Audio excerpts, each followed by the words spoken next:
அகலகில்லேன் இறையுமென்னு அலர்மேல் மங்கை உரைமார்பா நிகரில் புகழாய் உலகம் முன்னுடையாய் என்னை ஆழ்வானே நிகரில் அமரர் முனிக்கணங்கள் விரும்பும் திருவேங்கடத்தானே புகழொன்னில்லா அடியேன் உன் அடிக்கீழ் அமர்ந்து புகுந்தேனே. கார்த்திகை மாதம் சுக்லபக்ஷத்து பஞ்சமி. கீழே திருச்சானூரில் இருக்கிற பத்மாவதி தாயார் மகாலட்சுமி, அந்த தாயாருக்கு உற்சவம், அவருடைய பிரம்மோற்சவம். அதற்காக பெருமாள் என்ன கொண்டாட்டம் பண்ணுகிறார் தெரியுமோ? கார்த்தால தான் எல்லாத்தையும் அமுது செய்வார். திருமார்பு நாச்சியாருக்கு திருமஞ்சனம் நடக்கும்.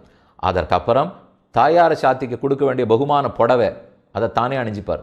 நிறைய மஞ்சள் கொத்து, திருவேங்கடவன் மூலமூர்த்தி முழுக்க மஞ்சள் கொத்தால் அலங்கரிச்சுருப்பார். பார்த்தா மஞ்சள் காட்டுக்குள்ளே அந்த எட்டி பார்க்குறாப்புல இருக்கும். அப்படி ஒரு சேவை அது நினச்சி கூட பார்க்க முடியாது. அந்த மஞ்சள் கொத்து எல்லாத்தையும் அவர் அமுது செய்த பிரசாதங்கள் அத்தனையும், தன்னுடைய திருவடி சந்தனம், ராத்திரி திருவடி சந்தனம், தனக்கு இருக்கிற கற்பூரம், பாக்கு, வெத்தலை எல்லாம், இது இத்தனை கிட்டத்தட்ட 70 பேர் அத்தனை கூடகள்லையும் சுமந்து கொண்டு மேலேருந்து கீழ் நோக்கி வருவார்கள். வருவது ஆச்சரியம் இல்லை, இவர்களை அனுப்பிச்சுட்டு பெருமாள் சன்னதி கதவை சாத்திடுவார். எனில் பெருமானே இந்த பிரசாதங்களோடு கீழே இறங்கி வந்து தாயார் உற்சவத்தை நடத்தி வைக்கிறார்னு தான் அர்த்தம்.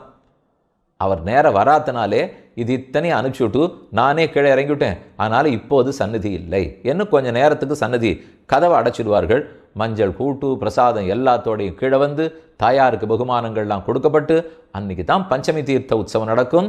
இது கார்த்திகை மாசத்து சுக்லபக்ஷத்து பஞ்சமி கார்த்திகை உற்சவம்.